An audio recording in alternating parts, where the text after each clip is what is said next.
Comment dois-je prononcer? Vaca o vaca? Bello, bello. Votar, votar. Hola, hola, bienvenidos a un nuevo video. Bienvenue sur cette nouvelle vidéo. Aujourd'hui, nous allons enfin répondre à une question qu'on m'a posée plusieurs fois. Comment prononce-t-on le B et le V en espagnol? Alors, si tu as cliqué sur cette vidéo, probablement c'est parce que toi aussi tu te poses la question. Donc, je t'invite à rester jusqu'à la fin de cette vidéo pour que tu puisses à la fois écouter, mais aussi voir comment est-ce qu'on prononce ces deux lettres. Avant de commencer, comment appelle-t-on ces deux lettres en espagnol? Selon l'alphabet, cette lettre s'appelle la B. Mais tu peux aussi entendre qu'on l'appelle B larga, B grande, B de burro, B de bonito. Et cette lettre s'appelle la UB. UB. Tu peux aussi entendre qu'on l'appelle B pequeña, B chica, B de vaca, B de vaca. Pourquoi existe-t-il cette confusion entre la prononciation de ces deux consonnes? Cette confusion existe tout simplement parce que en français, en anglais, en portugais et en italien, on a deux prononciations différentes pour ces deux consonnes. La prononciation bilabiale, qui implique les deux lèvres. Bi, ça vient de deux, labial, des lèvres.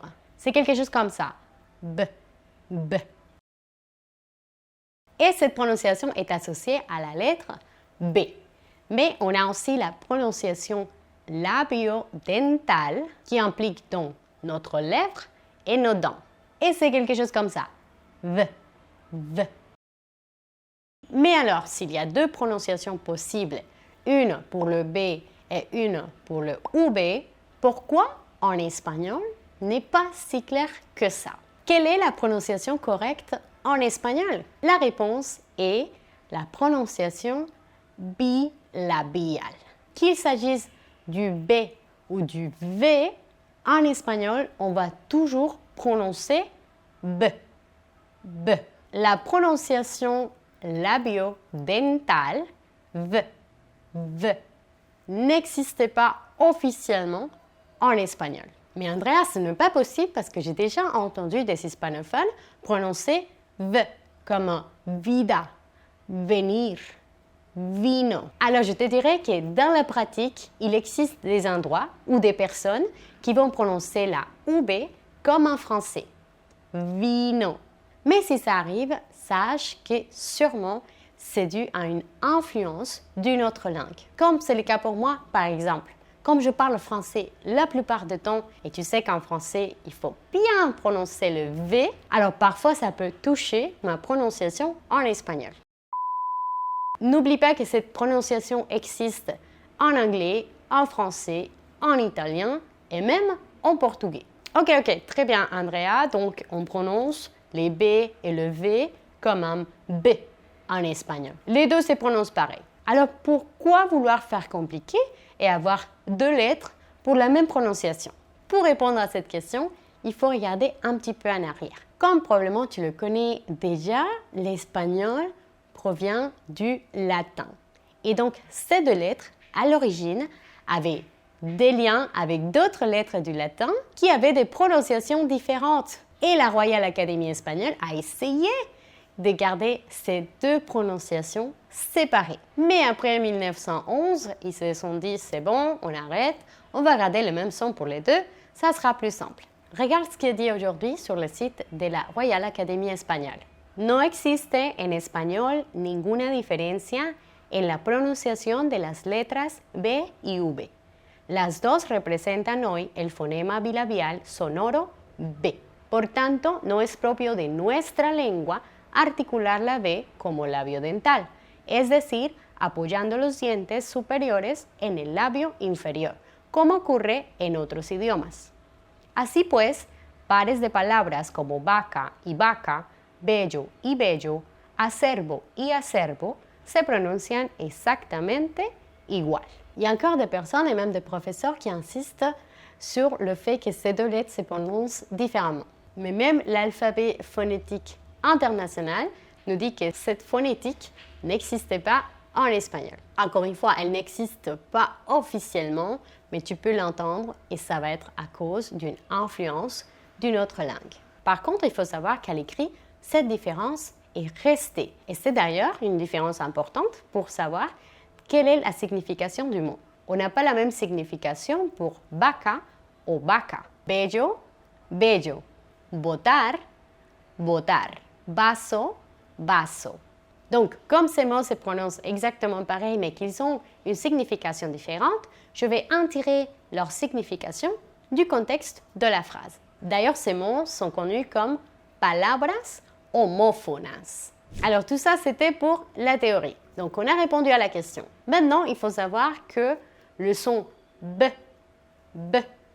peut avoir deux variations. Il s'agit toujours du même son, le son B. Mais on va avoir un son plus fort, pas en termes de volume ou d'intensité, mais plus fort dans le sens où tes lèvres vont se toucher un petit peu plus et plus longtemps. Et d'un autre côté, on va avoir un son plus faible, c'est-à-dire que le contact entre les deux lèvres va être beaucoup plus rapide et même superficiel. Je dirais même que parfois, ils n'arrivent même pas à se toucher. Et tu vas le voir tout à l'heure dans les exemples et les exercices de prononciation qu'on va faire. Et cette différence arrive de façon naturelle. Pourquoi? Parce que quand tu parles, ta bouche va être en une position différente. Ça va dépendre si tu commences à peine ta phrase, si tu vas à peine ouvrir ta bouche ou si tu es déjà en train de parler. Donc la prononciation des mots va changer. Je te donne un exemple de ce phénomène en français. C'est pas la même chose si je dis « êtes-vous marié » et si je dis « vous êtes marié ». Êtes-vous, vous êtes. Tu vois, le fait que le verbe être soit au début ou au milieu de cette phrase va changer la façon dont je vais le prononcer.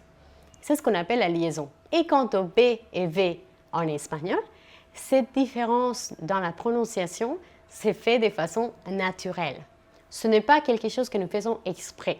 Ça dépend tout simplement de où se trouve le B dans le mot et de la vitesse de mon discours. Je vais lire ces mots, en principe de façon rapide, et après on va mettre la vidéo en ralenti pour que tu vois la différence.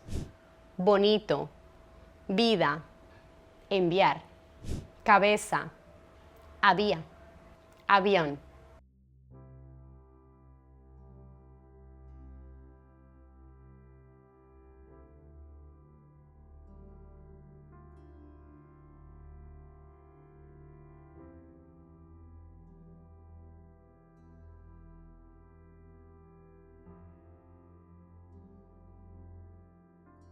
Si tu regardes bien, la position des lèvres change. Pourquoi? Parce que dans le premier exemple, tous les mots commencent par un B ou un V. Et dans le deuxième exemple, le B ou le V se trouve dans une position différente. Donc en conclusion, le son sera plus fort ou plus profond, si tu veux, si la lettre B ou la lettre V se trouve au début d'un mot et d'une phrase. Sinon, le son sera faible, à l'exception des mots pour lesquels le B ou le V sont précédés par un M ou un N. Regardons ces exemples. Vamos a la playa. Me quiero broncear. El hombre inventó una nueva forma de energía. El cambio de estación trae nuevas aventuras. Alors, comment se souvenir de tout ça, Andrea? Parce que c'est compliqué.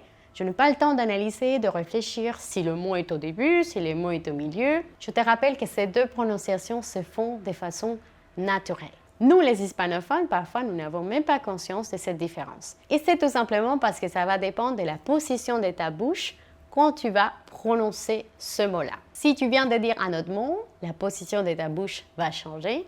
Si tu viens tout juste de commencer ta phrase, la position de ta bouche, encore une fois, va être différente. Et finalement, je tiens à te dire que ce sujet n'est pas si important pour nous, les hispanophones, qu'il est pour les étrangers qui cherchent à apprendre notre langue. Ce n'est pas très important tant que ça ne change pas la compréhension de ce que tu dis. Donc, si tu dis vino, eh ben moi, je vais très bien comprendre de quoi tu parles. tu peux dire vino. Je ne vais pas te corriger parce que je comprends très bien ce que tu dis. Si tu n'y arrives pas et qu'en espagnol, tu prononces toujours la V comme en français, ce n'est pas un problème pour nous. Mais si c'est un problème pour toi et que tu veux travailler ta prononciation, alors je te mets ici une liste des mots pour que tu puisses pratiquer. Comme tu vas prononcer les mots de façon indépendante, ils ne font pas partie d'un texte, je te mets quelques règles de prononciation en haut, selon ce qu'on vient de voir. Aussi, si tu veux pratiquer un petit peu ton espagnol à l'oral, n'hésite pas à nous joindre sur Telegram. Je partage aussi des contenus, des exercices. On échange aussi un petit peu de temps en temps. Donc, si ça t'intéresse, je te mets le lien dans la description de cette vidéo. Si cette vidéo t'a plu, n'oublie pas, pouce en l'air et laisse-moi savoir ton retour aussi dans les commentaires. Nos vemos en el próximo video. Adiós!